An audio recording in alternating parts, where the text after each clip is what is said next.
الحمد لله المتوحد بجلال ذاته وكمال صفاته المتقدس في نعوت الجبروت من شوائب النقص وسماته. جواب كتاب دوال تدوال لكم زمان خبر الواجب يصريف ويجي للآخر تكفي إشارة فيش وتازو بغيرتي وزمان بدي خبره بفيش دينا ما يبرات والي وزمان تازو بس شكرا عالم شكرا زنرال أغنى خو بکال کسر بیوزلی بیشو هغه داسې رز د خدای نه راولي پروس کال نه ورغلی خو که راوان مې غستن وګوره بیا هم خیر نشته په ځان په یو عبارت صحیح ګورئ سبق صحیح یادوئ او دا علم په ګپ شپ نه زده کېږي دا مې ته ووایي خو تاسو زمانه په ګپ شپ زده کړو زما په دې مخ راټوکې راټوکل پېژنئ راټوکل په مصداق خو پوهېږئ که نه راټوکې زما په مخ خو تاسو زمانه علم په ګپ شپ زده کړو دا ګپ دی ستا خیالات دی پېښ ډېر خلک ګرځي هغې ځان ته مفتیان وي ځان ته مولیان وي پټه کې نیکه کړه دا چلونه کړي که عبارت ورنه ورځي خدا ته هدایت وایي خجل المتقدس في نعوت الجبروت عن شوائب النقص وسماته المتقدس دا صفت ثاني الحمد لله کې د لفظ الله د پاره او المتقدس کې هغه درې واړه وجوه د باب تفاعل جاری کیږي چې کوم مونږ جاری کړیو په المتوحد کې یا خدا ته طلب د پاره واخ او یا داتا تکلف په معنا د کمال سره واخله او یا داتا د ضرورت د پاره واخ او باندې خدا سره پېښه وي کنه دوباره به بحث نه المتقدس کې د غدري وانه معنی جاری کی او د متقدس معنا څه ده پاکیدل د عیوبونه فی نعوت الجبروت نعوت نات جمل او نات وصف توي صفت توي جبروت چې دا په جبر کې مبالغه ده او د جبروت معنا د عظمت انتهایی عظمت پېښ وبګن د عظمت انتها پېښ وبګن د عظمت او د لویوالي انتها لکه په ملک کې ملکوت چې د مبالغه ده ملکوت معنا ده الملك العظیم ډیر اوچت چې کوم دی بادشاہ پېښ وبګن نو جبروت په جبر کې څه ده مبالغه ده او د دې معنا ده عظیم الشان او بعض درات چې دی د جبروت معنا کوي چې د جبروت معنا چې دنو هغه بادشاہ ته وي چې هغه کې قهریت وي خو ظلم پکې نه وي قهریت پکې خو ظلم پکې نه دی ظلم نه پاکیه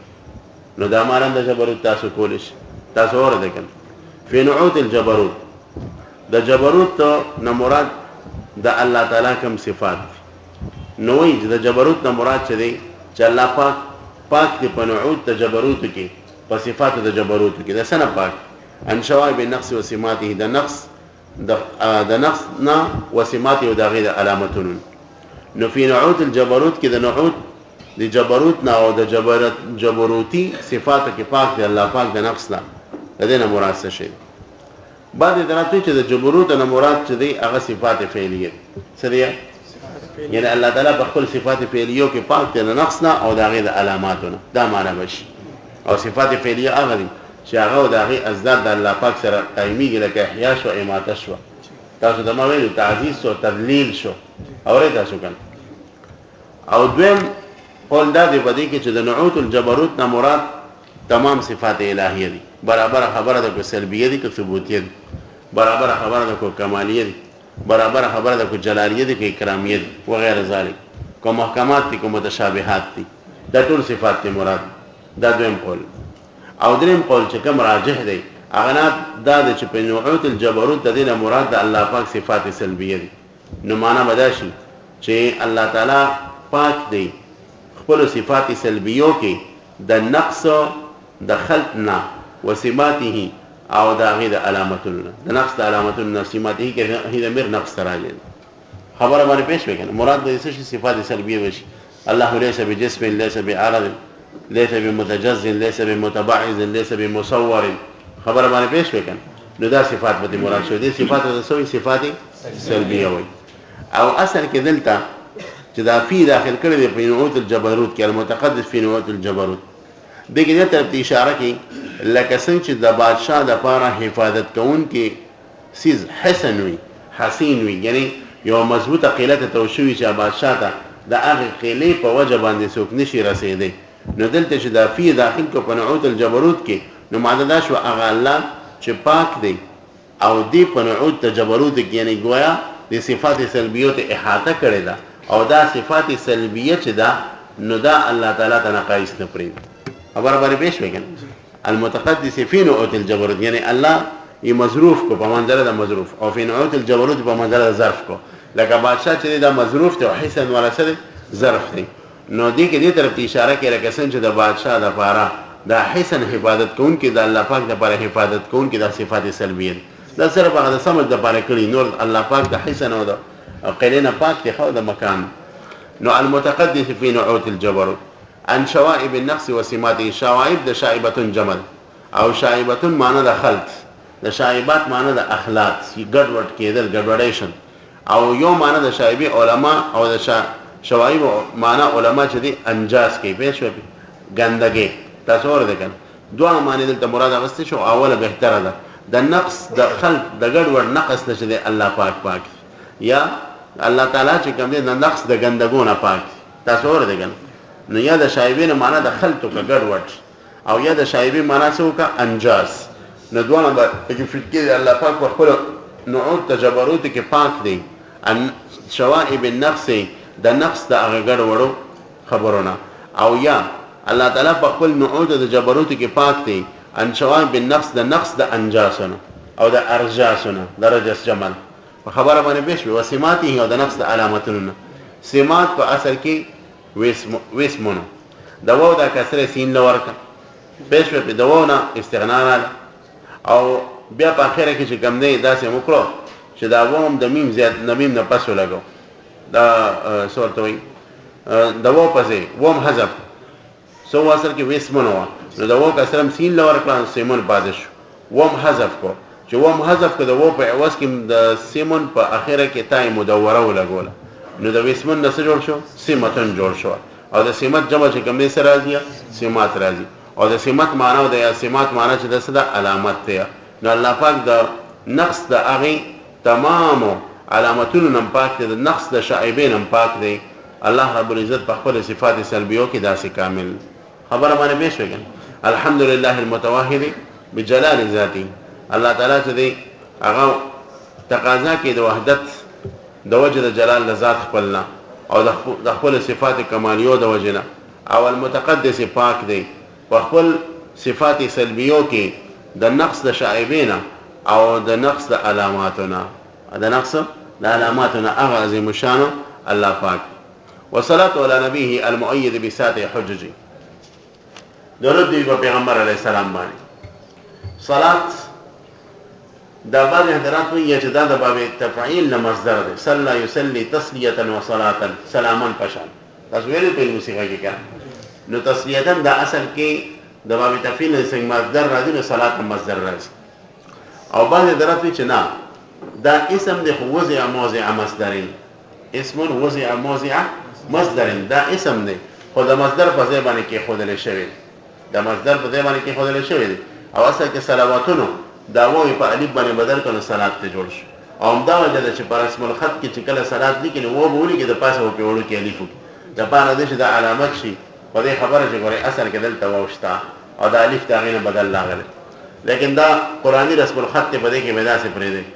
او قرآن کې چې صلات راغلي هم داسې ویل کې جدید رسم الخط قرآن نه بار دا چې صلات په الف سره لیکي صلات په سره لیکي په الف سره ولیکي پېښ وپېګن صلات دا په لغت کې څه ته وایي نو باندې حضرات وی چې په لغت کې دعاء الخير کوي د خیر دعا کوي پېښ نو پیغمبر علیه السلام د پاره چې مخلوق کله صلات لګي نو معنا خدا چې دعا بالخير ولا وکړه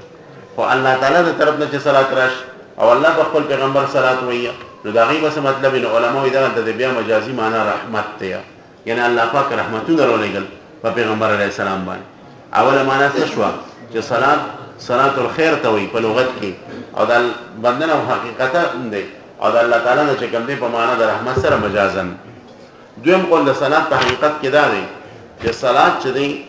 نو دا د دې دوه معنا حقيقي راځي یعنی په دوه معنو کې مشترک دی یو معنا د صلات ته دعا او دویم معنا د رحمت نو په دې قول په بنا باندې به الله تعالی په څنګه چې استعمال شي نو مراد به د حقيقي صلات دی که د الله پاک په څنګه استعمال کې نو مراد به سیه رحمت او د بنده په حق استعمال کې مراد یې سي دعا درېمه معنا ده د صلات تعظیم. څه تعظیم؟ نو بنده چې صلات په پیغمبر علیه السلام وی تعظیمي کوي او الله پاک چې د خپل پیغمبر علیه السلام باندې صلات وینو تعظیمي کوي، عزت کوي، او دا یو خبره. څلورمه معنا د لفظ صلات الثناء الكامل. څه الثناء الكامل، او معنا ودا شي چې الله رب العزت هم په خپل پیغمبر باندې ثناء کامل وي او بندگان چې کله وینو دین په خپل پیغمبر باندې ثناء کامل. خبر باندې به شو یاسو معنی شوي. پنځمه معنا چې هغه ابو علي الفارسی کړی ده، ورپسې ابن جنی کړی ده، او ورپسې دریم محقق زمخشري کړی. هغه اصل کې دا صلات په لغت کې ویل شي تحریک الصلوین ته، د قرآن په سر کې چې کوم دوه اډو کې او انسان ګرځي د حرکت ملاویږي نه دي د سویل شي صلات وي، تحریک الصلوین ته ویل شي. او همدا وجه چې د اسب میدان کې کوم منډه کوم اسونه وي نو په دویم نمبر چې کوم اسینو هغه ته مسلی وي، او په لومړي نمبر چې د منډه کې کوم اسونه هغه ته مجلی وي. د دویم ته مسلی ځکه وي چې د اثر د لومړي اس د کوناټو سره لګیدلی ځکه ورته مسلی وي. پېښ وکړه. نو اصل کې د صلات معنا ده تحریک الصلوین، او بیا چې تحریک الصلوین د دې حقيقي معنا ده د موز نوم صلات شو، او د موز ته صلات ځکه وي چې بده کې تحریک الصلوین انسان چې سجدي لزی رکوع لشي او بیا قیام لراځي وغیرہ ذلك. پېښ نو بیا موز ته ویل شي، او د بیا دعا باندې صلات اطلاق شو، بیا دعا باندې صلات اطلاق شو ځکه چې په موز کې دعا مشته ربنا اتنا فی الدنیا او دغه نور اللهم ربنا اتنا في الدنيا وفي الدنيا حسنه وفي الاخره حسنه وقنا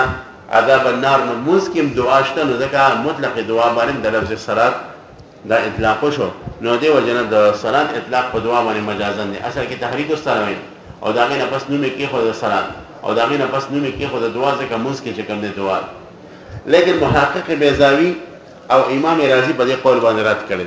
هغه وی چې د ابن جنی د ابو علي الفارسی او د زمخشري د استدلال غلط.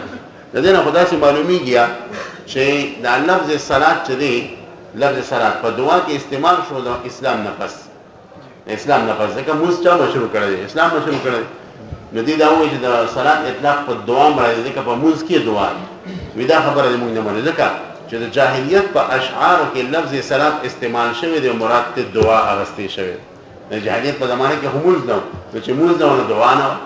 لکه موږ اسلام مشروع کړی. نو بیا د جاهلیت په زمانه کې د صلات په دعا باندې ولې چې کوم څه شو مشتمل شو. خبره باندې شوی. خو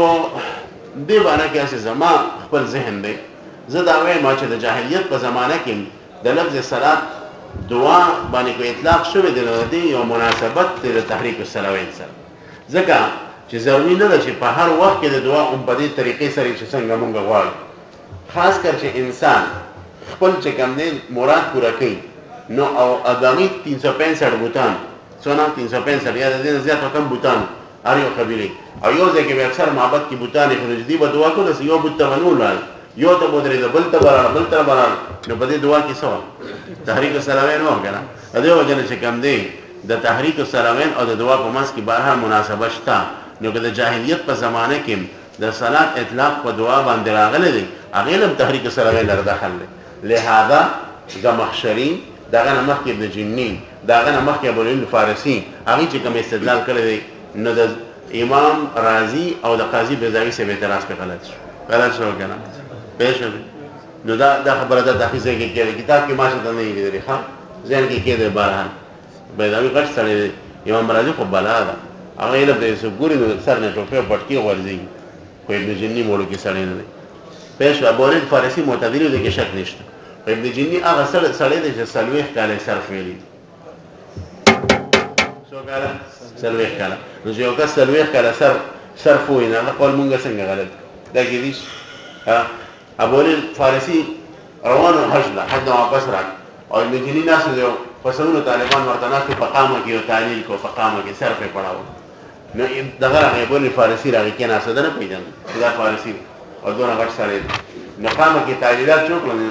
تاسو کې څه تاسو ته نه پاسې